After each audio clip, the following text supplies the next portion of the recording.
six figures, $100,000 a year. That used to be the gold standard for salary. If you were making six figures, that was wow.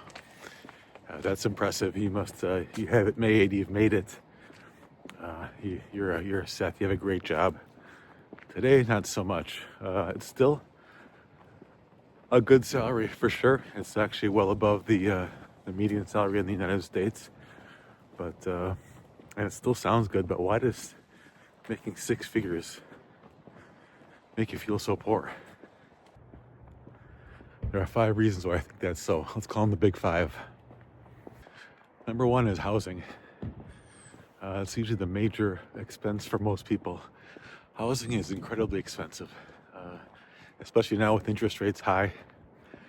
Just look at these. These are pretty modest houses in this neighborhood, and these are almost all $500,000, 600,000, 700,000 or more. That's a huge expense per month, not to mention maintenance costs, upkeep, utilities. Housing is a huge cost. The number 2 reason why you feel poor, even though you're making over $100,000 a year, just look at the driveway. Those cars sitting there. Average car payment in America is something like $750 a month per car. That's insane. The average car now costs $50,000 in the United States as of 2025. I can't imagine, even if you had $50,000 in cash, plunking that down on the table and paying $50,000 that you saved up for a vehicle. So cars is number 2 reason why you feel poor, even though you're making 6 figures. Number 3 reason, subscriptions. Subscriptions are everywhere nowadays, and no wonder. It's so easy to forget subscriptions and not deal with it, and close your eyes and pretend it's not there. And companies know they're very hard to cancel. So between gym memberships and satellite TV, cable TV, Spotify, SiriusXM, Hulu, Disney, Peacock, Netflix, and on and on and on. How many of those do you have? How many of those do you not even want to know that you have? There's so many subscriptions, and they're such a pain to cancel. You don't want to deal with. You oftentimes have to call somebody. But if you spend some time weeding through these things, you can often find hundreds of dollars per month that you're overpaying in subscriptions, and which you don't even need.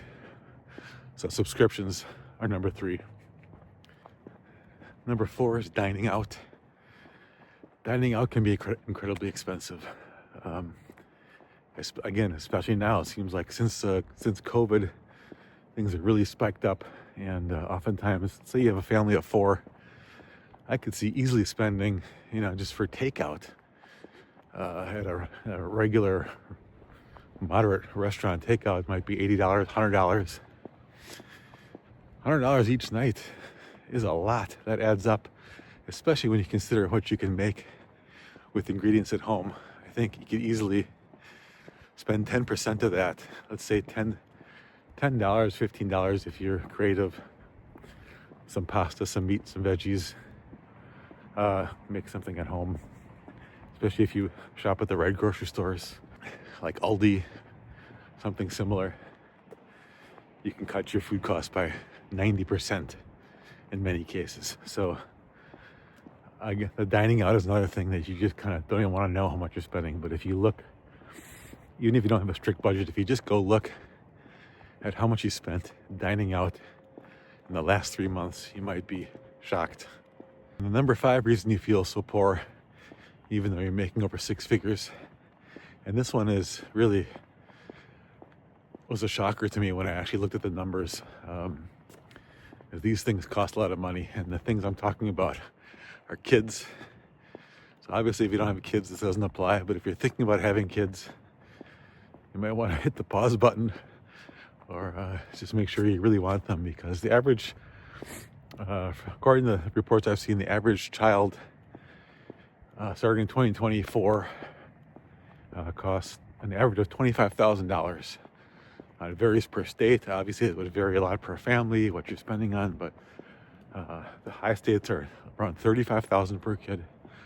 The lowest was like $16,000. But let's say the average is $25,000 per year per child. That's per year. So if you add that up over, let's say 22 years, let's just say getting them through college, you're responsible for 22 years of a kid's life. That's $550,000, and that's just the raw cost. Not thinking that they're, without taking into inflation into account. So obviously that'll go up each year.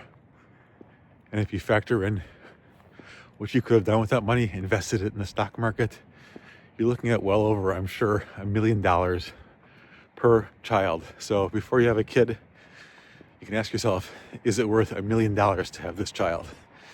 Maybe the answer is yes, but you should know the numbers.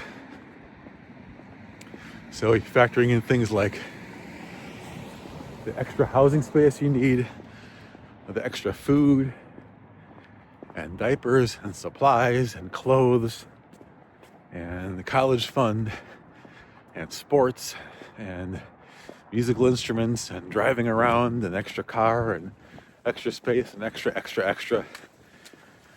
That's going to cost you, yeah, I think it's true, at least $25,000 per year on average. So there you go. 5 things, the big 5 things that are costing you a lot more money than you think and make you feel poor, even though you might be making over 6 figures a year. So I would challenge you, just take a look at these 5 things.